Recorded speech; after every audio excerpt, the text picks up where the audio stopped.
आजच्या आपण या व्हिडिओतनं दोन महत्त्वाचे शासन निर्णय जाणून घेणार आहोत। एक आहे तुषार आणि ठिबक सिंचनाच्या संदर्भातला आणि दुसरा आहे राष्ट्रीय कृषी विकास योजनेच्या संदर्भातला। या दोन्हीही शासन निर्णयातनं कोणत्या निधीसाठी मंजुरी देण्यात आलेली आहे, मान्यता देण्यात आलेली आहे तेच आपण समजून घेणार आहोत। त्यामुळे व्हिडिओ शेवटपर्यंत बघा। तर राज्य सरकार राष्ट्रीय कृषी विकास योजनेच्या अंतर्गत प्रति थेंब अधिक पीक योजनेतील सर्वसाधारण प्रवर्गाचा 152 कोटी 14 लाख रुपयांचा निधी कृषी आयुक्तांकडे वितरणासाठी मंजूर करण्यात आलेला आहे। त्यामुळे राज्यातील शेतकऱ्यांना 2024-25 मधील ठिबक आणि तुषार सिंचनाचा निधी मिळण्याचा मार्ग मोकळा झाला आहे।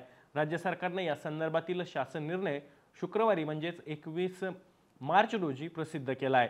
त्यासाठी केंद्र सरकार 60% आणि राज्य सरकार 40% निधीचा हिस्सा उचलतं।